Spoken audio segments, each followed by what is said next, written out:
ಕಾಂಗ್ರೆಸ್ನ 5ನೇ ಅಭ್ಯರ್ಥಿ ಗೆಲ್ತಾರಾ ವಿಶ್ವಾಸ ಇದೆಯಾ? 100ಕ್ಕೆ 100, 100ಕ್ಕೆ 1,000 ಟೈಮ್ ಬೇಕಾದ್ರೆ ಹೇಳ್ಬೋದು. ಈಗಾಗಲೇ ನೀವೇ ರಿಪೋರ್ಟ್ ಮಾಡಿದಿರಿ, ಸರ್ಪ್ಲಸ್ ಓಟ್ ಏನು ಬಿಜೆಪಿಲಿ ಇತ್ತಲ್ಲ, ಅದರಲ್ಲಿ ಅವ್ರು ಮತ್ತೆ ರೀಡಿವೈಡ್ ಮಾಡಿ 29ರಿಂದ 30ಕ್ಕೆ ಹೋಗಿದ್ದಾನೆ. ಓನ್ಲಿ 2 ಸರ್ಪ್ಲಸ್ ಓಟ್ ಮಾತ್ರ ಬಿಜೆಪಿಗೂ JDS ಬರ್ತದೆ. ಅದರಿಂದ ಎಲೆಕ್ಷನ್ನೇ ಇಲ್ಲ. ಯಾರ್ಯಾರು ನಮ್ಮ ಕಾಂಗ್ರೆಸ್ ಅಭ್ಯರ್ಥಿಗಳೆಲ್ಲ ಎಲ್ಲರೂ ಕೂಡ ಗೆಲ್ತಾರೆ, ಅದರಲ್ಲಿ ಅನುಮಾನನೇ ಮಾಡಿಕೊಳ್ಬೇಕು. ಈಗ ನಿಮಗೆ 140 ಶಾಸಕರ ಬೆಂಬಲ ಇದೆ ಅನ್ನುವಂಥದ್ದಿದೆ. ಈಗ ಯಾರ್ಯಾರು ನಿನ್ನೆ ಅಣಕು ವೋಟ್ ಪ್ರದರ್ಶನ ಮಾಡುವಂತ ಸಂದರ್ಭದಲ್ಲಿ ಕೆಲ ಶಾಸಕರು ವೋಟ್ ಮಾಡುವಂತ ಕಡೆಗೆ ಎಡವಟ್ ಮಾಡಿದ್ರು ಅನ್ನೋ. ನೋ ಇದು ಕೇಳ್ರಿ, ಇಲ್ಲಿ ಇದು ಏನಾಗಿದೆ, ನಾನು ಕೂಡ 75 ನಾನು ಇನ್ವಾಲಿಡ್ ಮಾಡಿದ್ದೆ. ಅವರು ಕೊಡೋ ಸ್ಕೆಚ್ ಪೆನ್ನಲ್ಲೇ ಹಾಕಬೇಕು.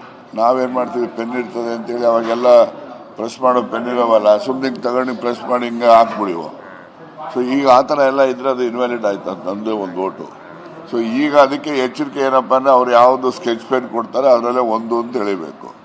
ಈ 2 ಸೆಕೆಂಡ್ ಪ್ರಿಫರೆನ್ಸ್ ಕೊಡೋವಂಥ ಕಾಲದಲ್ಲಿ 2ನ ನೀವು ರೋಮನ್ 2 ಬರಿಬೋದು. ಯಾಕೆಂದರೆ 1 ನಾವು ಬರಿತೀವಲ್ಲ, ಇದು ಕನ್ನಡ 1 ಆಗ್ತದೆ, ರೋಮನ್ 1 ಆಗ್ತದೆ, ಗೊತ್ತಾಯ್ತಾ? ನೀವು 2 ಬರೆಯುವಾಗ ರೋಮನ್ 2 ಬರೆದ್ರೆ ಓಟ್ ಇನ್ವ್ಯಾಲಿಡ್ ಆಗ್ಬಿಡುತ್ತೆ ಎಂಟೈರ್. ಸೊ ಹಾಗಾಗಿ 2 ಬರೆಯೋರು ಇನ್ನು ಕೆಲವು ಜನ ಸ್ಟೈಲಾಗಿ 2 ಹಿಂಗೆ ಬರೀತಾರೆ, ಗೊತ್ತಾಯ್ತಾ? ಹಂಗೆಲ್ಲ ಬರೆಯೋಂಗಿಲ್ಲ ಸ್ಟೈಲಾಗಿ. ಅವ್ರು ಯಾವ ಥರ ಅಂಕಿಗಳು ಇರಬೇಕು ಅಂತಕ್ಕಂಥದ್ದು ಒಂದು ಇದು ಪ್ರೋಫಾರ್ಮ ಕೊಟ್ಟಿದ್ದಾರೆ. ಅದ್ರ ಪ್ರಕಾರ ನಾವು ವೋಟ್ ಹಾಕಬೇಕು, ಅದನ್ನು ಹೇಳ್ಬೇಕು. ಈಗ ನೀವಲ್ಲಿ ವೈಸ್ ಪ್ರೆಸಿಡೆಂಟ್ ಎಲೆಕ್ಷನ್ನಲ್ಲಿ ರಾಜ್ಯಸಭೆಗೆ ಲೋಕಸಭೆಯವರು ವೋಟರ್ಸ್ ಅವ್ರಿಗೆ ಅಲ್ಲೇ ಇನ್ವ್ಯಾಲಿಡ್ ಆಗಿಬಿಡ್ತವೆ.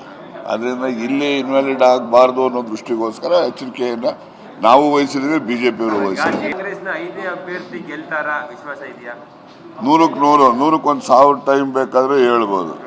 ಈಗಾಗಲೇ ನೀವೇ ರಿಪೋರ್ಟ್ ಮಾಡಿದಿರಿ, ಸರ್ಪ್ಲಸ್ ಓಟ್ ಏನು ಬಿಜೆಪಿಲಿ ಇತ್ತಲ್ಲ, ಅದರಲ್ಲಿ ಅವ್ರು ಮತ್ತೆ ರೀಡಿವೈಡ್ ಮಾಡಿ 29ರಿಂದ 30ಕ್ಕೆ ಹೋಗಿದ್ದಾನೆ. ಓನ್ಲಿ 2 ಸರ್ಪ್ಲಸ್ ಓಟ್ ಮಾತ್ರ ಬಿಜೆಪಿಗೂ JDS ಬರ್ತದೆ. ಅದರಿಂದ ಎಲೆಕ್ಷನ್ನೇ ಇಲ್ಲ. ಯಾರ್ಯಾರು ನಮ್ಮ ಕಾಂಗ್ರೆಸ್ ಅಭ್ಯರ್ಥಿಗಳೆಲ್ಲ ಎಲ್ಲರೂ ಕೂಡ ಗೆಲ್ತಾರೆ, ಅದರಲ್ಲಿ ಅನುಮಾನನೇ ಮಾಡಿಕೊಳ್ಬೇಕು. ಈಗ ನಿಮಗೆ 140 ಶಾಸಕರ ಬೆಂಬಲ ಇದೆ ಅನ್ನುವಂಥದ್ದಿದೆ. ಈಗ ಯಾರ್ಯಾರು ನಿನ್ನೆ ಅಣಕು ವೋಟ್ ಪ್ರದರ್ಶನ ಮಾಡುವಂತ ಸಂದರ್ಭದಲ್ಲಿ ಕೆಲ ಶಾಸಕರು ವೋಟ್ ಮಾಡುವಂತ ಕಡೆಗೆ ಎಡವಟ್ ಮಾಡಿದ್ರು ಅನ್ನೋ. ನೋ ಇದು ಕೇಳ್ರಿ, ಇಲ್ಲಿ ಇದು ಏನಾಗಿದೆ, ನಾನು ಕೂಡ 75 ನಾನು ಇನ್ವಾಲಿಡ್ ಮಾಡಿದ್ದೆ. ಅವರು ಕೊಡೋ ಸ್ಕೆಚ್ ಪೆನ್ನಲ್ಲೇ ಹಾಕಬೇಕು. ನಾವೇನು ಮಾಡ್ತೀವಿ, ಪೆನ್ ಇರ್ತದೆ ಅಂತೇಳಿ ಅವಾಗೆಲ್ಲ ಪ್ರೆಸ್ ಮಾಡೋ ಪೆನ್ ಇರೋವಲ್ಲ, ಸುಮ್ಮನೆ ತಗೊಂಡು ಪ್ರೆಸ್ ಮಾಡಿ ಹಿಂಗೆ ಹಾಕ್ಬಿಡಿವು. ಸೊ ಈಗ ಆ ಥರ ಎಲ್ಲ ಇದ್ರೆ ಅದು ಇನ್ವ್ಯಾಲಿಡ್ ಆಯ್ತು ಅಂತ ನಮ್ಮದೇ ಒಂದು ಓಟು. ಸೊ ಈಗ ಅದಕ್ಕೆ ಎಚ್ಚರಿಕೆ ಏನಪ್ಪ ಅಂದರೆ, ಅವ್ರು ಯಾವುದು ಸ್ಕೆಚ್ ಪೆನ್ ಕೊಡ್ತಾರೆ ಅದರಲ್ಲೇ ಒಂದು ಅಂತ ಹೇಳಿಬೇಕು. ಈ 2 ಸೆಕೆಂಡ್ ಪ್ರಿಫರೆನ್ಸ್ ಕೊಡೋವಂಥ ಕಾಲದಲ್ಲಿ 2ನ ನೀವು ರೋಮನ್ 2 ಬರಿಬೋದು. ಯಾಕೆಂದರೆ 1 ನಾವು ಬರಿತೀವಲ್ಲ, ಇದು ಕನ್ನಡ 1 ಆಗ್ತದೆ, ರೋಮನ್ 1 ಆಗ್ತದೆ, ಗೊತ್ತಾಯ್ತಾ? ನೀವು 2 ಬರೆಯುವಾಗ ರೋಮನ್ 2 ಬರೆದ್ರೆ ಓಟ್ ಇನ್ವ್ಯಾಲಿಡ್ ಆಗ್ಬಿಡುತ್ತೆ ಎಂಟೈರ್.